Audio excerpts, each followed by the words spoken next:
오늘 또 저희들을 한자리에 불러 모아주시고 또 이 성경을 통해서 마음속에 궁금한 것들을 같이 생각해 보려고 합니다. 주님께서 이 자리에 함께 해주시고 도와주시옵소서. 하나님의 말씀으로 마음속에 여러 가지 궁금한 것들이 풀릴 수 있도록 역사해 주시고 도와주시옵소서. 그리고 이 수원 지역에 있는 구원받은 형제자매님들 마음을 더욱 붙잡아 주시고 또 주의 역사와 능력을 위해서 귀하게 쓰임받도록 도와주시옵소서. 오늘 함께해 주시고 도와주시기를 간절히 의지합니다. 주 예수 그리스도 이름으로 기도하옵나이다. 아멘. 미국 잘 다녀왔습니다. 이 워싱턴에 가서 이제 월, 화, 수, 목요일까지 전도인, 미주 지역 전도인 수련회 하고, 그 다음에 이제, 금요일 날 오후에 출발해서 이제 LA로 왔습니다. 그래서 토요일 날부터 해가지고 토요일 날, 일요일 날, 주일 날, 월요일 날, 화요일 날, 수요일까지 LA에서 이제 모임 갖고, 그 다음 날 아침 8시에 나와서 비행기 타고 11시에 이렇게 날아오니까 어제 8시 몇 분, 집에 여기 오니까 8시 몇 분 되더라고요. 그런데 우리가 왜 해외에 갈 때마다 느끼는 건데요. 너무나도 아주 순조롭게, 자유롭게, 자연스럽게 이제 되는 걸 봐서는 틀림없이 많은 사람이 기도를 해주고 있다는 것을 생각하게 됩니다. 그래서 LA 지역에서도 아주 구원받은 식구들이 한 마음 한 뜻이 되어서 주님의 복음을 위해 살려고 노력하는 것을 봤습니다. 자세한 얘기는 또 다음에 기회 있으면 말씀드리고요. 오늘은 저번에 질문 받은 것 중에 질문 받지 못한 것이 있습니다. 그래서 그 질문을 좀 답변해 드리고, 그 다음에 2월달 질문도 좀 꽤 나와 있기 때문에 최대한 진도를 빨리 나가서 이번에 2월달 거 다 끝내야지 또 3월달 게 나올 거 아니에요, 그죠? 네. 그래서 한번 같이 생각을 해보겠습니다. 여기 이제 질문, 이런 질문이 나와 있습니다. 안녕하세요. 저는 하나님을 무척 사랑했었습니다. 그런데 저는 완전히 실패한 사람 같습니다. 물론 학교를 제 맘대로 선택해서 실패한 적도 있고, 인간관계에서도 저의 성격적인 결함으로 사람들과 멀어지기도 했습니다. 그래도 나름대로 교제를 안 빠지고 교회에서만큼은 모범적으로 생활했는데 지금 저의 모습을 보면 세상에서나 교회에서나 완전히 실패자 같습니다. 미래가 보이지 않고 아무것도 저에게 힘이 되지 않습니다. 저는 행복하게 잘 살고 싶었습니다. 정말 행복하고 싶습니다. 저의 잘못으로 이렇게 된 것인지요? 좀 공감되는 질문이죠. 아주 질문 중에 참 좋은 질문 같습니다. 저는 하나님을 무척 사랑했었습니다. 지금은요. 네. 했었는데, 그리고 이제, 하나님을 사랑하고, 신앙생활을 잘하면은 하나님께서 틀림없이 도와주실 텐데, 이제, 삶을 살아온 결과를 보니까, 하나님을 안 섬기는 사람도 잘 돼가고, 또 나보다 신앙생활을 열심히 하지 않는 것처럼 보이는 사람도 더 잘 돼가는 사람들 얼마든지 있고, 자기만 아주 초라하게 되고, 그래서 영 이거 뭐 잘못된 것이 아니냐, 이제 이렇게 되면은 하나님에 대해서 하나님이 정말 사랑이실까, 하나님이 정말 선하신 분일까, 하나님이 정말 의로우신 분일까, 이런 생각도 들고, 또 이제 마음이 이렇게 되면은 꼭 신앙생활을 철저하게 해야 될까 하는 의문을 마귀가 집어넣기도 합니다. 이게 참 이게 신앙적으로 중요한 시점이 있다고 할 수 있는데요. 우리가 여기서 알아야 될 것이 있습니다. 여기 보면은 하나님을 사랑했었는데 나름대로 교제를 빠지지도 않고 교회에서만큼은 모범적으로 생활을 했었다. 그런데 결과를 보니까 영 이게 아니다라는 겁니다. 그래서 나는 행복해지고 싶고 정말 잘 살고 싶었는데 이제 실제 보이는 현상은 전혀 다르다는 겁니다. 자, 이것이 나의 잘못으로 된 거냐 아니면 무슨 다른 뜻이 있느냐 하는 중요한 질문입니다. 자, 먼저 우리가 알아야 될 것이 있습니다. 신앙생활은 일단 두고 봐야 되거든요. 이제 성급하게 결정하는 것이 아닙니다. 이제 하나님은 하시는 일 스케일이 사람하고 다릅니다. 성경 먼저 찾아봅시다. 시편 111편 보시겠습니다.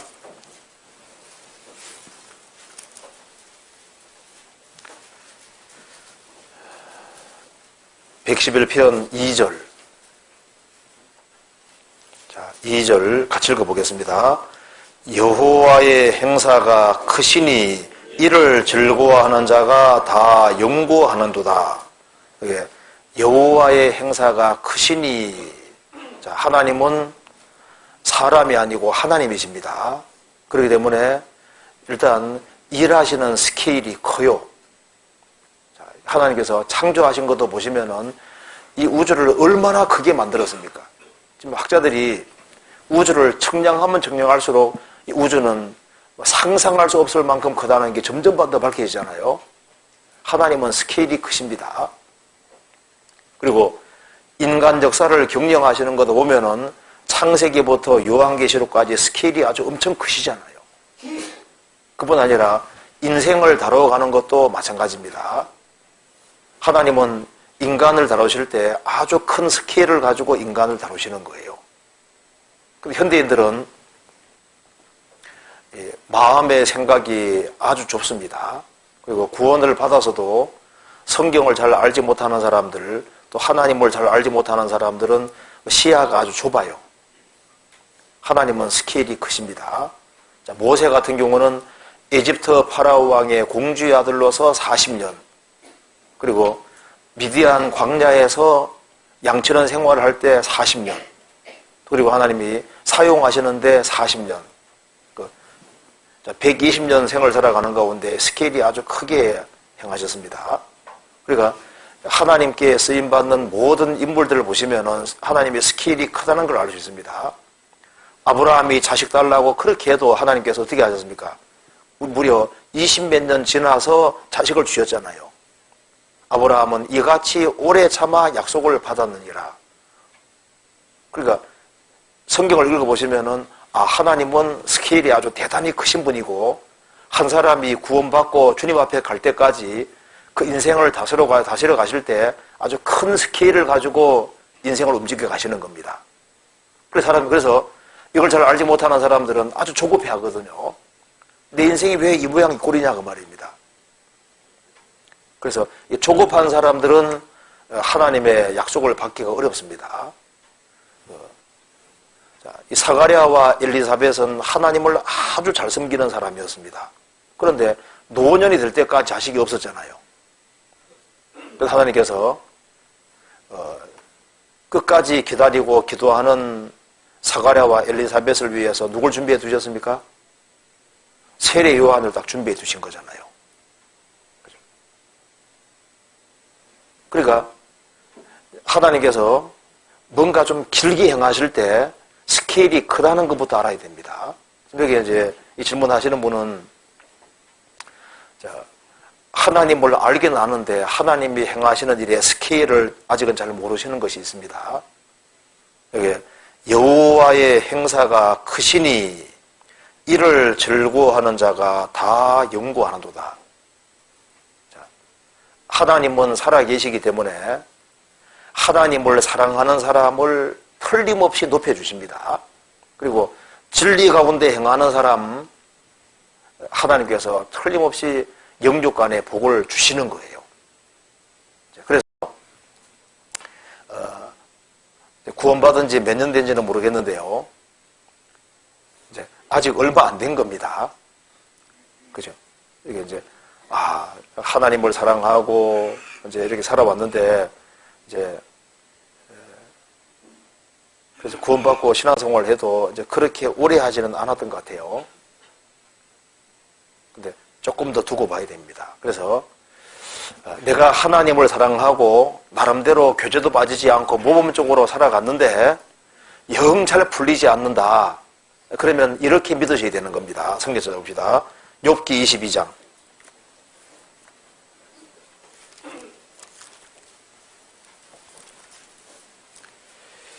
22장 29절.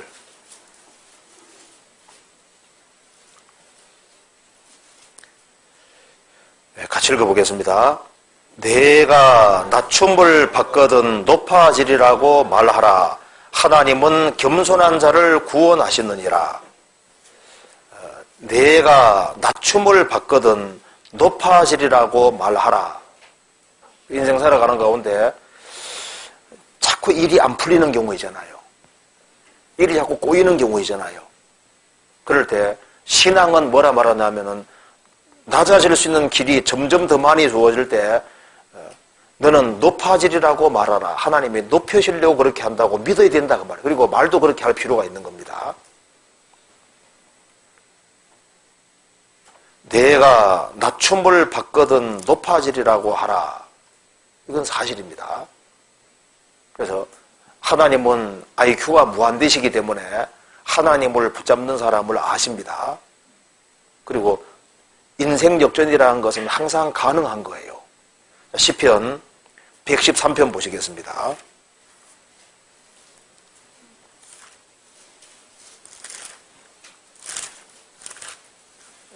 113편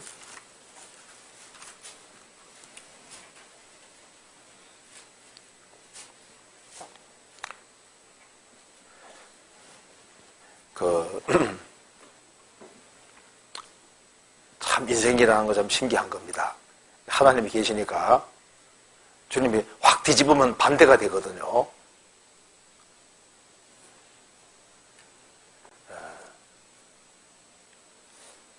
여기 시편 113편 제가 읽어보겠습니다. 1절 할렐루야 여호와의 종들아 찬양하라. 여호와의 이름을 찬양하라. 이제부터 영원까지 여호와의 이름을 찬송할지로다. 해 돋는 데서부터 지는 데까지 여호와의 이름이 찬양을 받으시리로다. 여호와는 모든 나라 위에 높으시며 그 영광은 하늘 위에 높으시도다. 여호와 우리 하나님과 같은 자 누구리요? 높은 위에 앉으셨으나 스스로 낮춰사 천지를 살피시고 가난한 자를 진토에서 일으키시며 궁핍한 자를 그런 무더기에서 드셔서 방백들 곧 그 백성의 방백들과 함께 세우시며 또 잉태하지 못하던 여자로 집에 거하게 하사 자녀의 즐거운 의미가 되게 하시는도다. 할렐루야. 하나님은 가장 높으신 분입니다. 하지만 스스로 낮추사 천지를 살피시고 저 가난한 자를 먼지 구덩이에서 진토에서 일으키시며 궁핍한 자를 거름 무더기에 드셔서 가장 비참한 사람을 드셔서 방백들 곧 백성의 방백들과 함께 세우시며 지극히 낮은 자를 높이시는 분인 거예요. 그리고 잉태하지 못하던 여자로 집에 거하게 하사 자녀의 즐거운 의미가 되게 하시는도다. 하나님은 태의 문을 열기도 하고 닫기도 하시고 낮추기도 하시고 높이기도 하시고 죽이기도 하시고 살리기도 하시는 그 전능하신 능력을 가지신 분인 겁니다. 그래서 막판 뒤집기가 있습니다. 앞으로 가 할 때 척척 하다가 뒤로 돌아야 가 타면 이제 뒤가 반대 그 앞쪽이 되는 거잖아요. 그렇죠?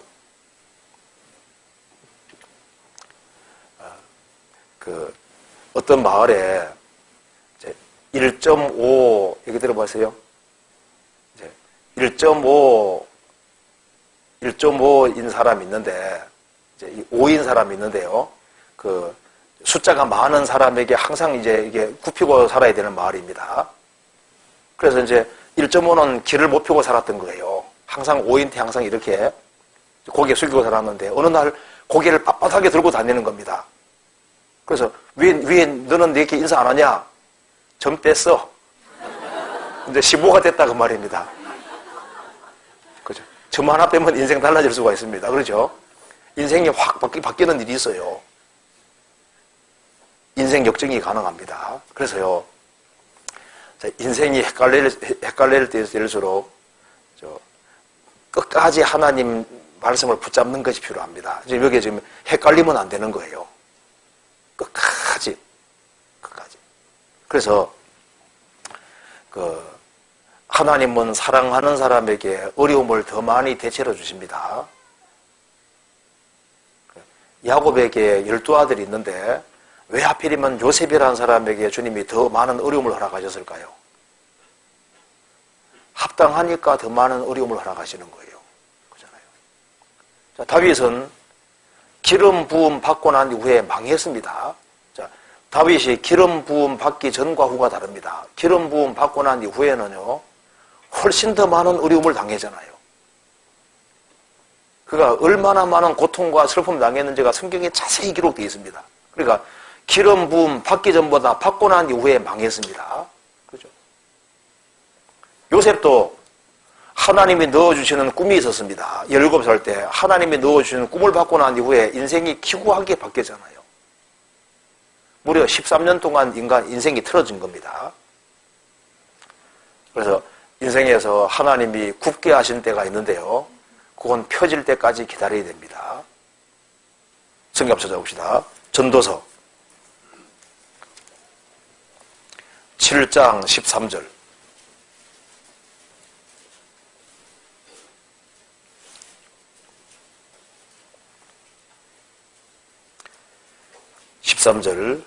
같이 읽어보겠습니다. 하나님의 행하시는 일을 보라. 하나님이 굽게 하신 것을 누가 능히 곧게 하겠느냐. 하나님의 행하시는 일을 보라. 좀 우리 봐야 됩니다. 하나님의 행하시는 일을 보라. 하나님이 굽게 하신 것을 누가 능히 곧게 하겠느냐. 자, 인생 살아가는 데서 하나님께서 어느 때는 탁 굽게 하시거든요. 하나님이 굽게 하실 때는 때가 돼야만 펴지는 거예요. 그러니까 다윗도 기름 부음 받고 난 이후에 거의 한 10년 이상을 하나님께서 인생을 딱 굽을 들여 놓은 겁니다. 그래 10년 이상 많은 눈물과 고통 속에 살았잖아요. 요셉도 하나님께서 13년 동안 딱 굽을 들여 놨습니다.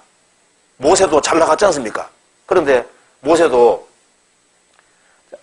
하나님 영광을 위해 살기로 작정을 하고 그 결심을 확실하게 굳혔을 때 그때 인생이 딱 구부러진 거예요. 그래서 이 인생을 딱 굽을 틀어 놓으면요, 이제 내리막길을 가는 거예요. 하나님이 굽게 하신 것을 보라. 누가 능히 굽게 하겠느냐. 욥도 잘 나가던 사람이죠. 10명의 자녀가 있고 재산도 가장 많고 당대에 가장 아주 존경받는 사람인데 어느 날 갑자기 인생이 확 꺾이잖아요. 하나님의 행하심을 보라. 행하시는 일을 보라. 하나님이 굽게 하신 것을 누가 능히 곧게 하겠느냐. 때가 돼야만 펴지는 거예요. 그러면 이럴 때 뭘 해야 되냐 하면은 주님을 붙잡고 있는 사람은, 주님이 함께하는 사람은 다 가지고 있는 사람입니다. 어떤 나무꾼이 이제 큰 집을 지어놓고 살고 있었는데 어느 날 시장에 나갔다 왔는데요. 그 사이에 집이 다 불타버린 거예요. 그래서 동네 사람들이 와서 막 구경하는데 그 나무꾼이 이제 장에 갔다가 와서 막 쓰레기 더미를 이제 불탄 잿더미를 막 뒤지는 거예요. 뭘 뒤지나 보니까 찾아서 하는 거예요. 도끼입니다, 도끼. 찾았어. 나는 이거 도끼 하나만 있으면 다시 건물 만들 수 있다는 겁니다. 이 사람은 도끼를 찾았을 때 실망하지 않는 거예요. 그거 하나면 다시 만들 수 있으니까. 우리가 다 잃어도 잃지 않아야 되는 것이 하나 있습니다. 그것이 바로 주님을 향한 확실한 신앙이거든요. 그래. 주님이 나와 함께 하시면은 다 있는 겁니다. 그래서 절대 실망할 필요 없습니다. 내가 주님 편에 있으면은, 그리고 내가 주님을 붙잡고 있으면은, 주님이 나와 함께 하시면은 다 있는 거예요. 아무것도 없는 자 같으나 모든 것을 가진 자로다. 주님을 소유한 사람은 다 소유한 사람입니다. 그리고 인생은 내가 만들어가는 것이 아니에요. 욥은 불평하는 마음이 있었습니다. 내 인생이 왜 이렇게 돼야 되냐고 생각했습니다. 그러니까 엘리후가 이렇게 책망했습니다. 욥기 찾아보시겠습니다. 33장. 욥기 34장 33절.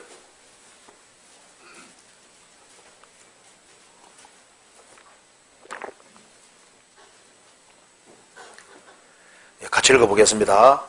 하나님이 내 뜻대로 갚으셔야 하겠다고 내가 그것을 싫어하느냐?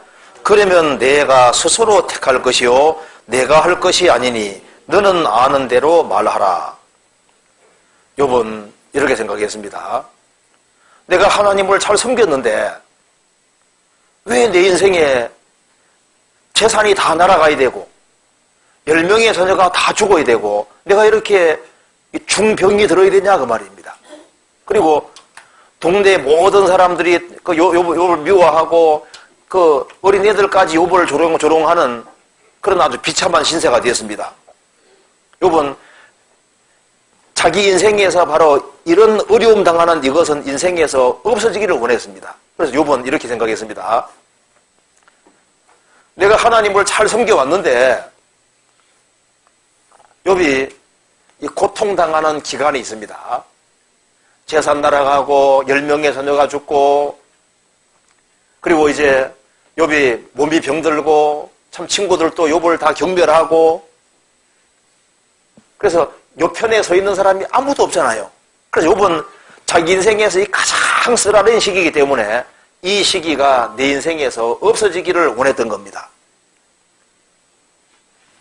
여기에 싹 빠지기를 원했거든요.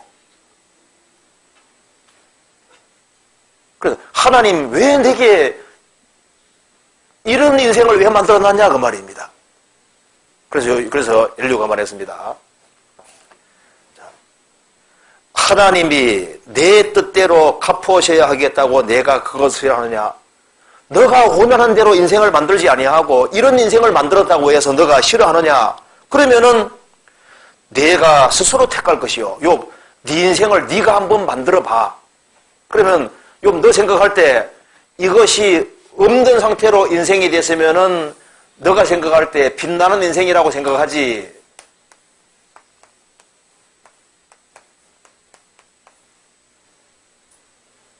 사실은 요걸 왜 넣어주셨냐면은 욥을 가장 빛나는 인생으로 만들어 주시려고 집어넣으신 거잖아요. 그렇죠? 그러니까 너가 너의 인생을 스케줄을 잡고 너가 너 인생을 한번 만들어 가봐. 그러면은 하나님이 만드는 인생만큼 값진 인생으로 만들 수 있겠냐?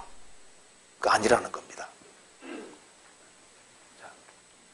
우리 인생을 나는 이렇게 됐으면 좋겠다 생각하는데 영 반대가 될 수 있잖아요. 반대가 된다고 해서 너 싫어하느냐? 그럼 네가 네 인생 만들어봐.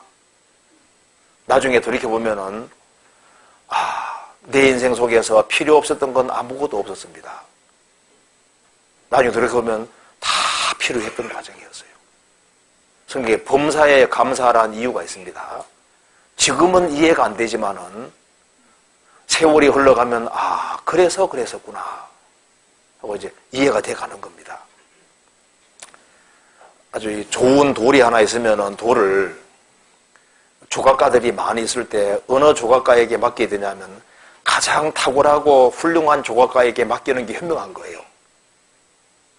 우리 인생을 누구 손에 맡기는 게 제일 현명하냐 하면은 우리를 만드신 분에게 맡기는 것이 제일 현명한 겁니다. 성경 시편 37편 보시겠습니다.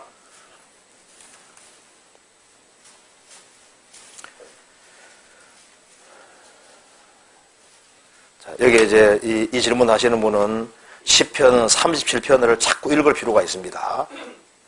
1절 행악자를 인하여 불평하여 하지 말며 불의를 행하는 자를 투기하지 말지어다. 구원받지 아니하고 마음대로 악을 행하고 잘 살아가는 사람들 인해서 불평하지 마라. 불의를 그 나쁜 짓을 행해서 잘 되는 사람들, 그런 사람을 질투하는 눈으로 보지 말으라는 겁니다. 3절 여호와를 의리하여 선을 행하라. 땅에 거하여 그의 성실로 식물을 삼을지어다. 또 여호와를 기뻐하라. 저가 내 마음의 소원을 이루어 주시리로다. 너의 길을 여호와께 맡기라. 저를 의지하면 저가 이루시고 내 의를 빛같이 나타내시며 내 공의를 정오의 빛같이 하시리로다. 여호와 앞에 잠잠하고 참아 기다리라. 자기 길이 형통하며 악한 길을 이루는 자를 인하여 불평하여 말지어다. 분을 거치고 노를 버리라. 불평하여 말라. 행하게 치우칠 뿐이니라. 여호와 앞에 잠잠하고 참아 기다리라. 어떤 사람은 참고 기다리는데 불평하며 기다리는 사람이 있습니다. 불평하지 말고 잠잠하고 참아 기다리라. 자기 길이 형통하고, 나는 나름대로 교제도 안 빠지고 신앙생활을 잘하려고 하는데 나는 잘 안 돼가고, 하나님의 길이 아닌 자기 길을 걸어가는 사람은 형통 잘 돼가고 악한 꾀임에도 불구하고 이루어지니까 불평하는 마음이 생기는 거예요. 다 같이 안 되면 좋은데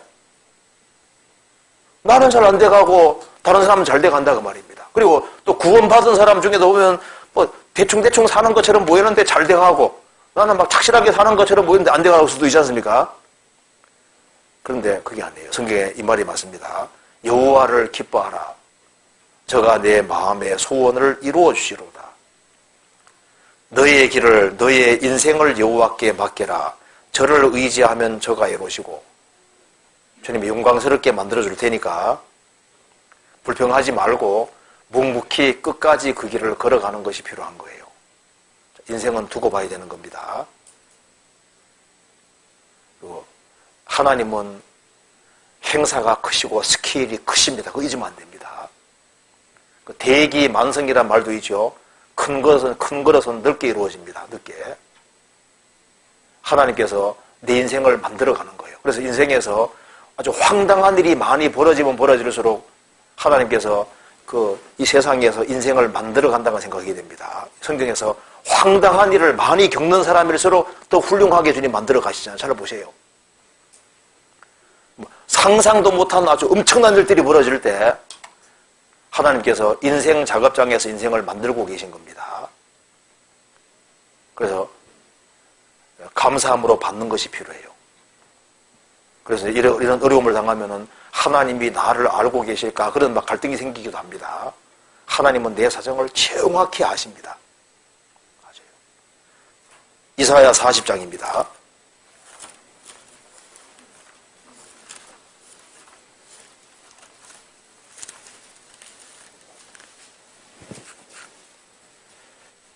(27절)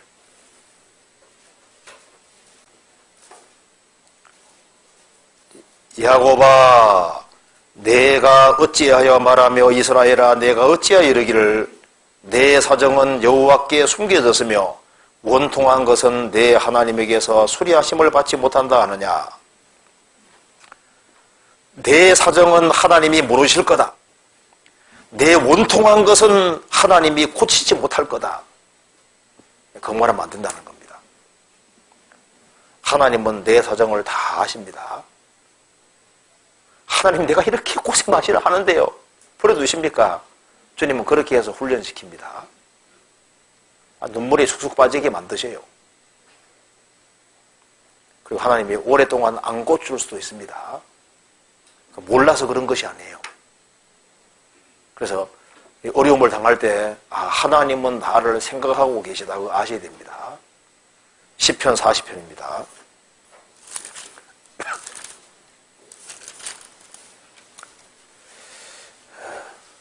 40편 17절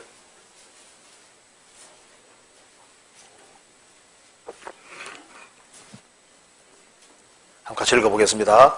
나는 가난하고 궁핍하오나 주께서는 나를 생각하시오니 주는 나의 도움이시오 건지는 자시라 나의 하나님이여 지체하지 마소서.